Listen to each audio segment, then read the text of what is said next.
చంద్రపుల్లారెడ్డి గారి సభ నవంబర్ 11న సుందరయ్య విజ్ఞాన కేంద్రంలో జరగనుంది కాబట్టి ఈ సందర్భంగా జిల్లా కేంద్రంలో ఈ రోజు పోస్టర్ కార్యపత్ర ఆవిష్కరణ చేయడం జరుగుతుంది.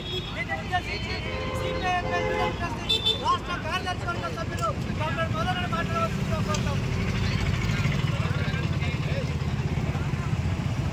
అధ్యక్ష, అట్లాగే ఈ పోస్టర్ ఆవిష్కరణ సభ కార్యక్రమానికి హాజరైనటువంటి పార్టీ శ్రేణులందరికీ ముందుగా విప్లవ ధన్యవాదాలు. సిపిఐఎంఎల్ న్యూ డెమోక్రసీ పార్టీ కేంద్ర కమిటీ కార్యదర్శి, భారత విప్లవోద్యమ నేత అయినటువంటి కామ్రేడ్ చంద్రపుల్లారెడ్డి గారి 41వ వర్ధంతి సభని ఈ నెల 19వ తారీఖున రాష్ట్ర రాజధాని అయినటువంటి హైదరాబాదులో పార్టీ కేంద్ర కమిటీ ఆధ్వర్యంలో నిర్వహించటం అనేటువంటిది జరుగుతున్నది. ఈ సంతాప సభకి రాష్ట్ర వ్యాప్తంగా ఉండేటువంటి ప్రజలందరూ, పార్టీ శ్రేణులందరూ హాజరై జయప్రదం చేయాల్సిందిగా కోరుతున్నాం. కామ్రేడ్ చంద్రపుల్లారెడ్డి గారు ఈ అర్ధవలసార్థ భూస్వామ్య వ్యవస్థని కూలదోయాలని చెప్పి ప్రతిఘటన పోరాట పందాన్ని చేపట్టడం అనేటువంటిది జరిగింది.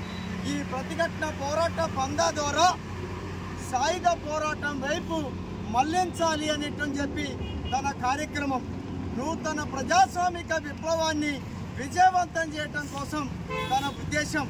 ఆ లక్ష్యం కోసం సాయుధంగా ఆయుధం బట్టి గోదావరిలో ప్రాంతంలో పోరాడినటువంటి పోరాట యోధుడు, ఆ పోరాట యోధుడి యొక్క సభని ఈ నెల పార్టీ కేంద్ర కమిటీ ఆధ్వర్యంలో నిర్వహిస్తున్నాం. ఈ సందర్భంగా తన రచనలు ఏవైతే ఉన్నాయో ఈ వ్యవస్థ మార్పు కోసం, ఈ వ్యవస్థని కూకట్టి వేలతోటి కూల్చివేయడం కోసం ఏర్పాటు చేసినటువంటి రాసినటువంటి సిద్ధాంత విషయాల్ని సిపిఐఎంఎల్ న్యూ డెమోక్రసీ కేంద్ర కమిటీ తన రచనలుగా, తన పుస్తకాలుగా తీసుకురాబోతున్నది. ఆ పుస్తక ఆవిష్కరణ సందర్భంగా హైదరాబాద్లో సుందరయ్య విజ్ఞాన కేంద్రంలో సభని జరుపుతున్నాం. ఈ సభకి ప్రజానికమంతా, పార్టీ శ్రేణులంతా వచ్చి జయప్రదం చేయాల్సిందిగా కోరుతున్నాం. ఈ వ్యవస్థ మార్పు కోసం ప్రజాయుద్ధ పందే మార్గం సాయుధ పోరాటమే సరైనటువంటి ఒక విధానంగా సిపిఐఎంఎల్ న్యూ డెమోక్రసీ భావిస్తుంది. ఆ భావనతోటే చంద్రపుల్లారెడ్డి గారు పోరాడాడు.